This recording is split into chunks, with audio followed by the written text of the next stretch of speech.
জয় শ্রী রাধে গোবিন্দ বন্ধুরা। বাড়িতে এবার আমি কিভাবে জন্মাষ্টমী পালন করলাম, রাত্রি 12টার সময় জন্মাষ্টমী রাত্রিবেলা কিভাবে আমি শ্রীকৃষ্ণ বালগোপালের প্রাকট্য করে তার জন্মোৎসব করলাম, এই ভিডিওতে আপনাদের সামনে আমি এই ভিডিওটা শেয়ার করছি। রাত্রি 12টার সময় সুন্দর করে আমি এই যে শশার মধ্যে শ্রীকৃষ্ণের জন্মোৎসব করালাম। দেখুন আমাদের ছোট্ট বালগোপাল, যেন ওনার জন্ম হচ্ছে, এইভাবেই আমরা পালিত করি। তো এই ছোট্ট বালগোপাল আমার এইভাবে আমি প্রত্যেক বছর ওনার জন্ম করে একদম রাত্রি 12টার সময়, আর ওনাকে ফুলের আসনে বসিয়ে ওনার আমি আরতি করলাম। এইভাবে দেখুন একদম ছোট্ট বালগোপালের জন্য জন্ম হয়েছে। এরপরে আমি শ্রী বালগোপালের আরতি করে এবার হবে ওনার অভিষেক স্নান। তো ওনার স্নান করিয়ে কিভাবে আমি জন্মাষ্টমী পালন করলাম আগে দেখতে থাকুন আমার ভিডিওতে বন্ধুরা।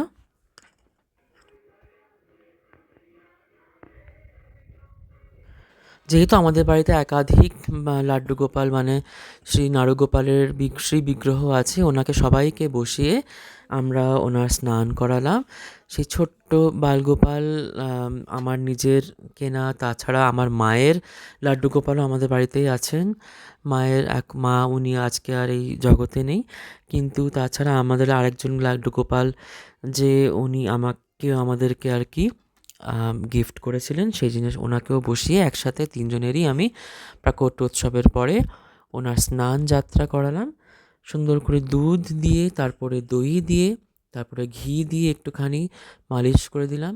এরপরে মধু দিয়ে শ্রীকৃষ্ণের আমি স্নান করালাম। তারপরে চিনি দিয়ে, মানে পুরো পঞ্চামৃত দিয়ে আগে শ্রীকৃষ্ণের, শ্রী লাড্ডু গোপালের আমরা স্নান করিয়ে ওনার অভিষেক করলাম। আগে দেখতে থাকুন। এখন মধু দিয়ে যেভাবে চলছে, আমরা যখন নাড়ুগোপালের স্নান করাই আমরা পানি শঙ্খ মানে জল শঙ্খের মধ্যে সবকটা দ্রব্য রেখে তার স্নান করাই।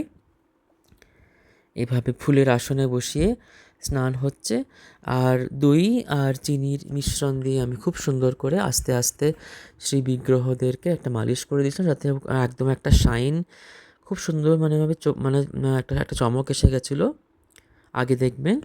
তারপরে পুরো স্নান করিয়ে ওনার আমি খুব সুন্দর করে শৃঙ্গার করলাম।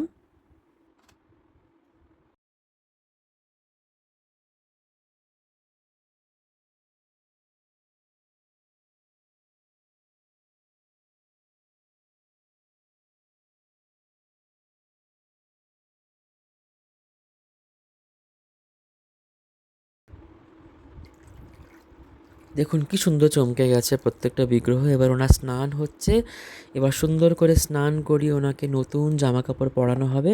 তো আগে স্নান বেদি থেকে উঠিয়ে আগে একটু বসিয়ে দিলাম ওনাদের সিংহাসনে। এবার আমি ওদেরকে নতুন বস্ত্র পরাবো। দেখুন কি সুন্দরভাবে ওনার শৃঙ্গার হয়ে গেছে।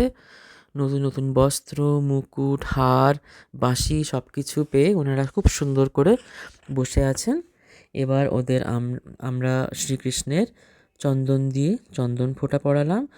তারপরে আমি পুষ্প অর্পিত করলাম, ধূপ দেখালাম।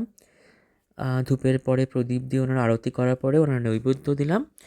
তো নৈবেদ্যে আমরা দুধ, মাখন, তারপরে দই, নানা রকমের মিষ্টি, চকলেট, একটু ফল, এসব দিয়ে রাত্রি 12টার পরে আমি পুজো করলাম। কেমন লাগলো? হলুদ আর গাঁদা ফুল দিয়ে সুন্দর, কারণ হলুদ রং ঠাকুরের প্রিয় বলে আমি হলুদ ফুল দিয়ে ঠাকুরের পুজো করলাম। এই পুজো করতে করতে বন্ধুরা আমার অলমোস্ট রাত্রি 2টো বেজে গেছিলো, কারণ সুন্দর করে স্নান করিয়ে এত সুন্দরভাবে পুজো করা হলো। বন্ধুরা এইভাবেই আমরা জন্মাষ্টমী পালন করলাম। কেমন লাগলো ভিডিওটা নিশ্চয়ই জানাবেন। জয় শ্রীকৃষ্ণ, রাধে রাধে।